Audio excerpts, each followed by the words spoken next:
It is interesting that I was asked to do this because I really didn't know much about LEED, although I was LEED certified, which says something in itself. But the more I looked into this and the more blatant and obvious it became, it really, it's just amazing actually that it has gotten as far as it has, and it's gotten extremely far. What's interesting is, and I think this is endemic of a lot of things we're doing, but there is a siege mentality that I think captures us all.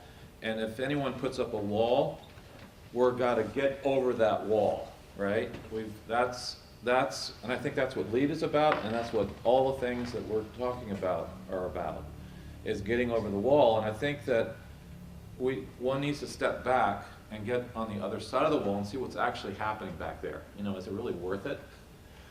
You know, are they producing anything back there? Or are they beautiful people? Do they talk about anything intelligent? You know, and actually, when you look at medieval cities, the thing that's so funny is that often there's the citadel, which was the final place when that you go, and some of them would put the citadels outside of the city so that became the wall, and they could keep all the blood and guts and destruction out of the city, and it wouldn't destroy the city.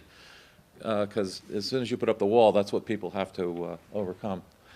But anyway, I think we have to be careful that we're not trying to climb the wall, is the essence of this. And so what I'm doing in this, since it was kind of an educational process for me, I thought I'd share that. It does sort of loosely follow the paper I wrote.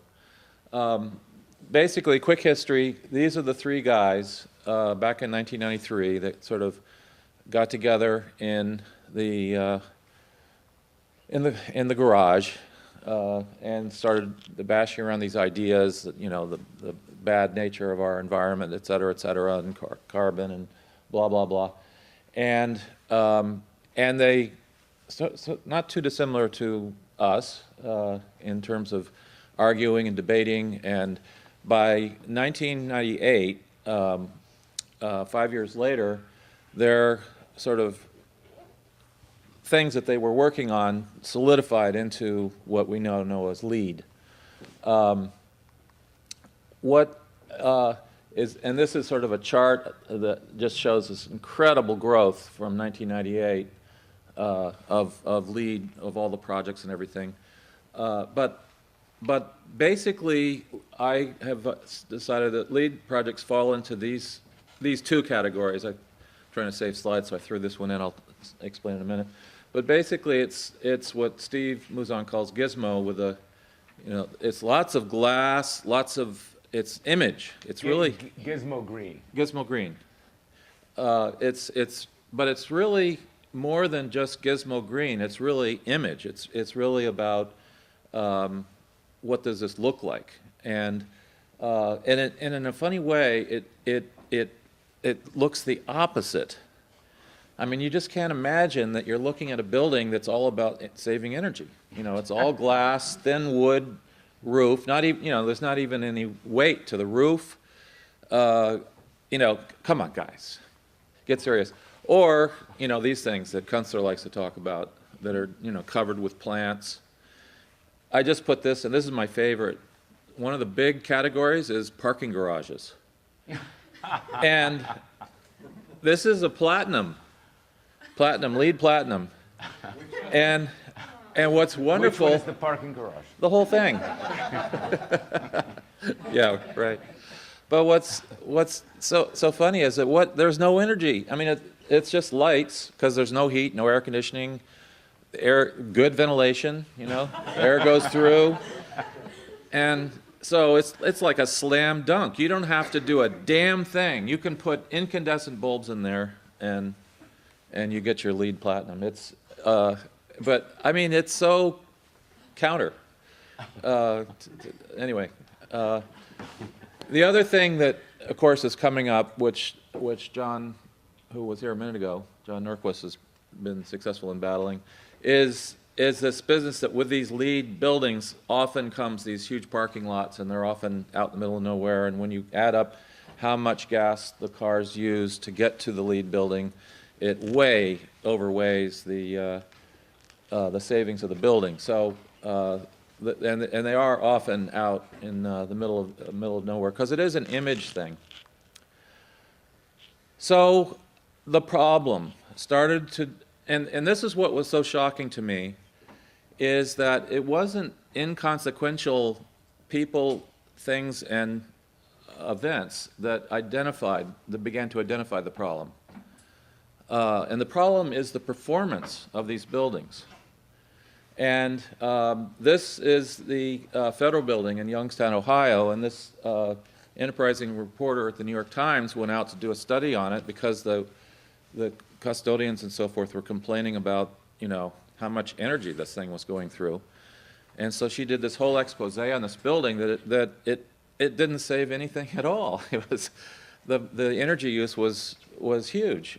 And then this guy, Henry Gifford, who was a pipes guy, he basically worked in New York City. He worked in boilers and air conditioners and mechanical systems. I mean, he wasn't a certified engineer, but he worked in those buildings. One of his clients called him in on a LEED building, and it was performing so poorly, and he couldn't understand, how did this thing get LEED certified? And so he went into the LEED program to find out because they were claiming, LEED was claiming that buildings save 25 to 30% on energy costs, and that is one of the reasons that they give for using LEED, which everyone knows is more expensive, that you get all your money back. So he was looking at this building in New York and couldn't understand why it wasn't doing that. So he went in and looked at their sampling, and it turned out they were basing this whole thing on 121 projects. And this was at a time when, this is in the late aughts. So there's already a health, if you remember by that bar chart, there was already a healthy inventory of LEED buildings, and they're basing this whole thing on 121 projects. It turned out all 121 were volunteered. That the owners of the building, oh, I'll send my building in. And so they sent in the building, and so the data was really screwy. And so he actually took their data. He didn't go out and do other buildings. He took their data and scrutinized it and put realistic numbers in for everything. He actually found out what things were going to, how much energy they were using, et cetera. And this is in the LEED survey, they identified the non-LEED buildings that they were comparing to. So he went to those buildings and compared them. So he was using actually their information. He was not going out to get other information. And what he came up with is that the LEED buildings consistently were about 29%, used 29% more energy than non-LEED buildings. And there's a number of reasons for that, which I'll get to. But he was so upset by that he filed a $100 million, I think it was, lawsuit against LEED on false advertising, and it was thrown out of court because he did not indicate how he personally was harmed by the false advertising, but they never denied that his information was wrong. So. Anyway, so then next comes along USA Today. I just picked a few of these to show you, but there's hundreds of these, not hundreds, but maybe 100 reports. USA Today ran this piece on how this hotel, this is a Las Vegas casino, and they won LEED silver status by using such materials as steel and glass, which is very unusual in a hotel building. And they put on certain parking spots, they put hybrid vehicle parking signs. And basically every single thing that they chose worked in any building any building. But they got to LEED silver status, and it gave them a $27 million tax credit. So, and this guy here outside of Washington DC added two easy points that got them from gold to platinum, and it tripled their tax credit. Just those 2 points tripled the tax credit. So here's, you know, this is another, so I'm getting to the motivations here.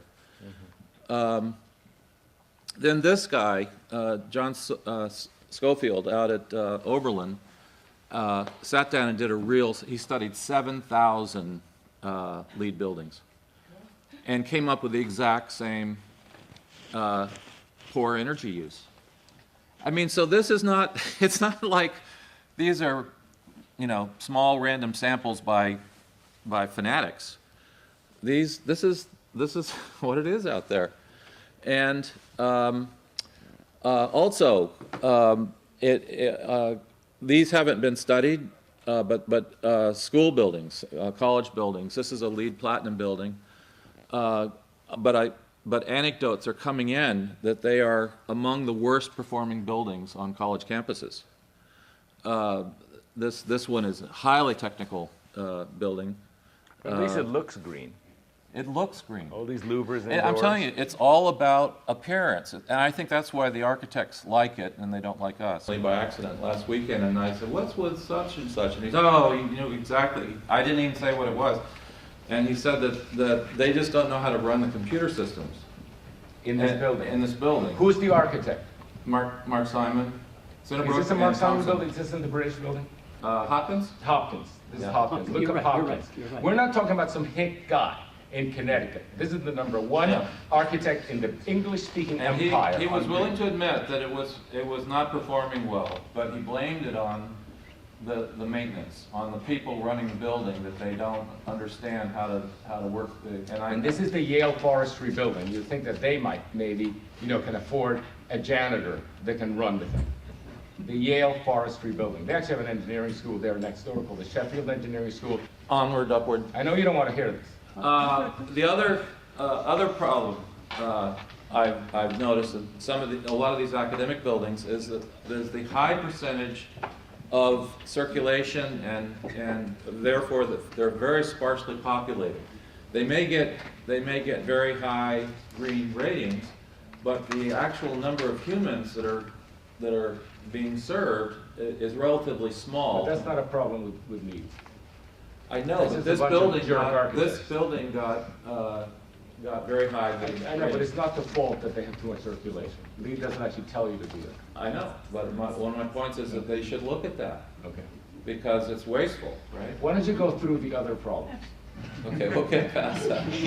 Because of having everything on site, all of your water percolation, et cetera, and energy and so forth and so on, it tends to need a lot of land, and so you cannot do tight, dense development. It tends to encourage this kind of development. Or forgives it entirely? But you don't get any. You won't get points unless you do that. Also, it doesn't differentiate. This is a building in Vermont and one in Florida, and they basically look the same. I mean, it doesn't look like any special.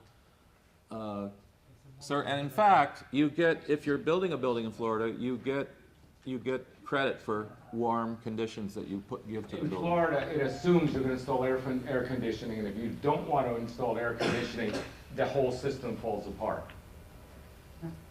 Listen, Vermont has more of an overhead.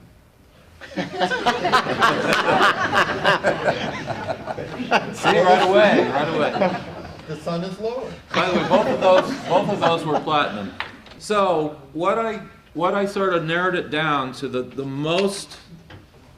there are three types of users there are lots of other users, but the main users don't seem to be motivated by ulterior motives, not by saving the planet. So that this project in Ohio, and all government buildings are required to meet LEED standards, so they're only just trying to meet the standard and not thinking about how they're improving the city or they're just getting the points. May I just ask, required by whom? Who requires it? The funding, it's through, The federal funding. Federal funding. One of the worst parts, when LEED was first writing its LEED ND standards, I said, be very careful because you're writing a de facto code. You're writing a code that before you know it will be required. In Miami, our past mayor let it be known without a vote that he really preferred LEED buildings. That minute, anybody who wanted a building processed it had to be a LEED building, and no one had voted. And one of the things that happens is that this system, because it's so packaged and it's so virtuous, is a very easy way to improve the world for those who want to.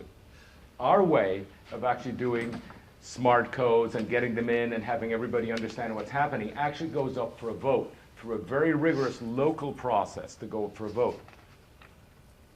Where I run across LEED is the soft regulatory requirement that if you do LEED, you'll get through a lot faster.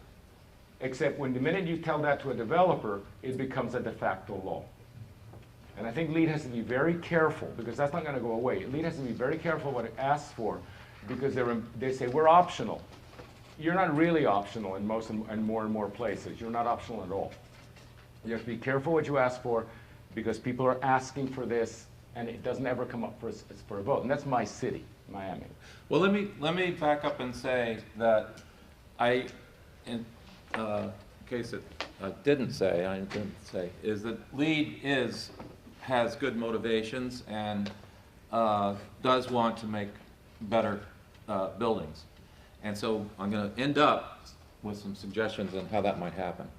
But what I'm trying to identify here are the problems. And one of the big problems is the way the rating system is set up, the way how the rewards work does not incentivize people to really go after the environment. It's all about the points, and you go for the points you can get, and it doesn't always lead to the best results.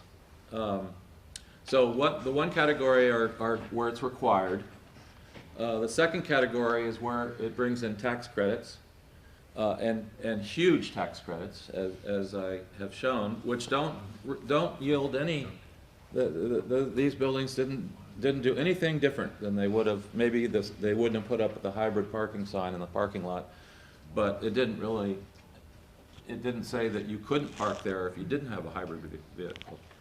And then the last one, which is sort of a hidden one, is these academic institutions who are doing this because it improves their green rating. There's a whole sort of competition among universities in terms of their elitism or their standing. Yeah, they're relative. And that applicants are looking at that, and if a school has a higher green rating, they will receive more applications. And if they receive more applications, then they reject more people.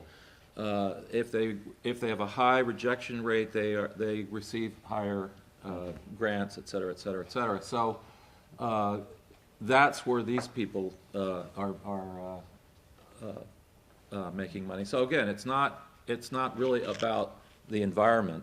Although I think I'm sure that Foster, who did this building, and Hopkins and Cinderbrook, who did the other building, were trying to do the right thing. And so what happens is that after you look at this information, the three guys sort of end up these three guys, and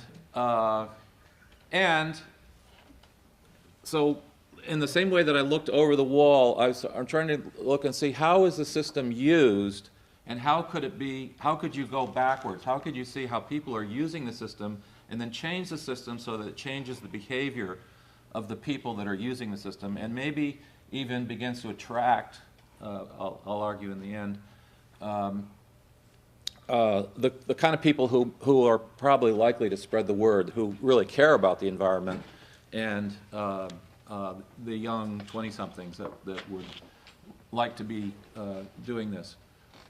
So the problem is that there's a natural force at work, osmosis, which makes people just always go for the for the appealing, the path of appeal, this lineup for the cheap burgers versus truth, justice, and wisdom. And what I said in the beginning about the wall, that you're always trying to climb the wall, and so it's a feeling of coveting versus lording and envy versus arrogance kind of thing going on that is a very human factor, which plays into a lot of this. This is a study of which points are used the most and which are used the least. And so taking a study like this and deciding what are the points you want to use most. What are the items that you want to use most, and giving them more points, or making them more desirable, so that people aren't, well, you have to hire a LEED accredited professional. What if you had a self-reporting bit to it, et They're cetera? already doing some of that. They're already rejiggering it a bit. I know. They're always Yeah, and rejiggering. I do in the paper talk about version 4, but you don't have to follow version 4 for another couple of years. But So brother, I want to say, they do self-correct quickly. Kay Benfield's new book that just came out actually goes out of its way to actually say that LEED is full of warts and that they're working on it. And that is the most admirable, actually there's several admirable things about the organization. The product is not admirable, but the method absolutely is. And they are self-correcting, and eventually they'll get it right, but only if somebody storms the wall. if you reveal, or you somehow reveal the wall, and that's what I was trying to do with this, is that instead of, I mean, it really is the point system that all these people are looking at, all right? Let's get serious. That's what it's all about. So you really got to think about that point system. You can't have remediating a brownfield site have the same number of points as putting in a bike rack. And just to rehash where I'm coming from is that as I did the research and discovered the levels of poor performance of these, and I was trying to figure out why is that. I mean, you have a good system. It's well intended. Maybe a lot of people don't. It's objective as hell. It's very objective. Well, it seems to be objective, but I'm not so sure. So I ended up sort of where all the roads come together. The cross is the point system, and that seems to be that's the machinery of LEED is the point system. And so I thought, why don't we propose that they look at the results and then okay, this is what the results are, write a new paper, this is what we want as results, and then redo the point system so that it steers human behavior, which is going after the burgers, right? The 99-cent burgers, that's the behavior.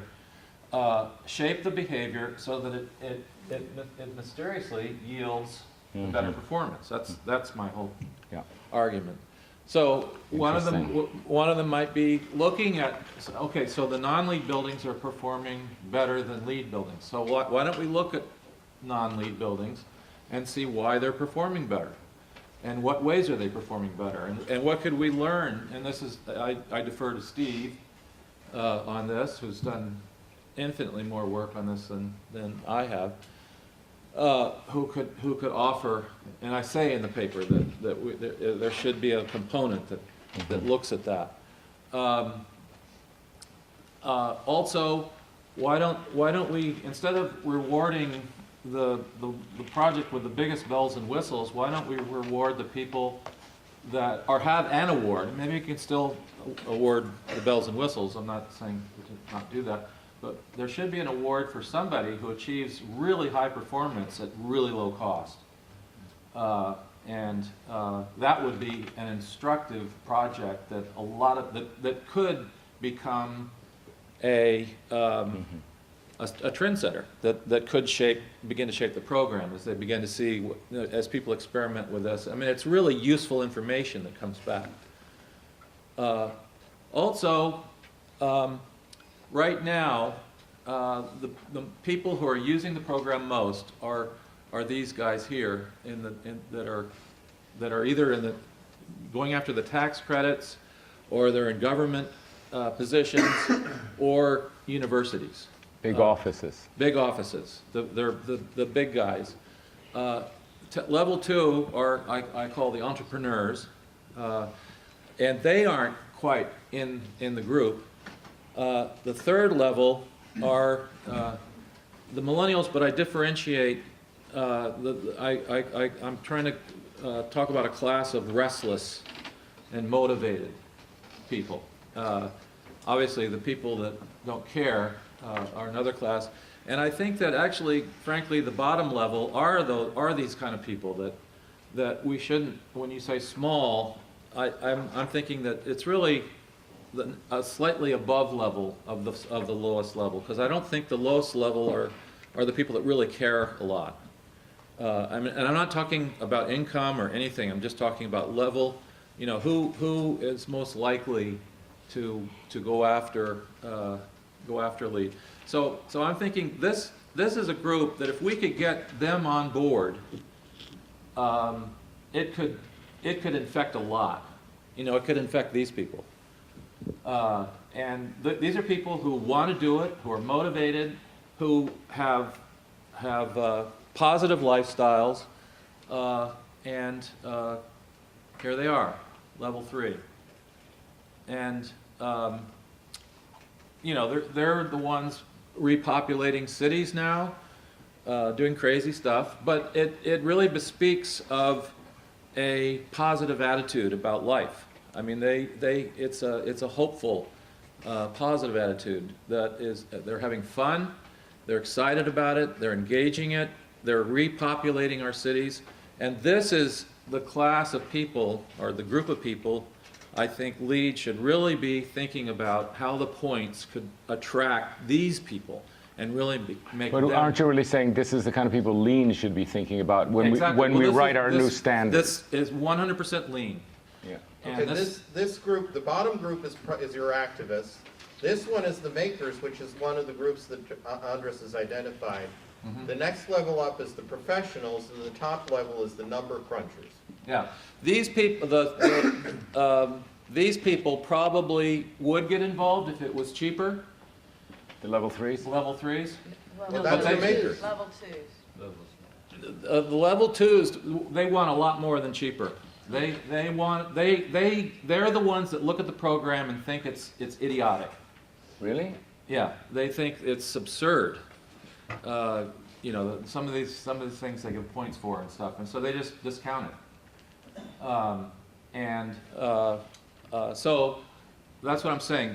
Re-look at the point system. Now that we've got 20 years of history on this, almost, yeah, we've got 20 years. I think we have enough, and there are something like 14,000 LEED buildings now. So I mean, there's just a ton of inventory that we can look at and look at how they're performing, look at who's using the program, how they're using it, and rejigger it from inside of the machine, inside the beast, so that it changes the behavior of the users, who the users are, and how they use the program. So, now, David. Well, and by the way, the level 3 that they live their life already. I mean, that's part of it. They know more about it than is in the LEED document. I mean, they're highly educated. They get information and they live it, but they would never go through the program. Well, a lot of people are actually saying LEED certifiable and not going through it. Have you seen that they're not even phenomenon? looking at the program. I'm just saying that's their common sense, normal behavior. They're not looking at it. Right. But if you could bring them under the tent, it would have a huge impact.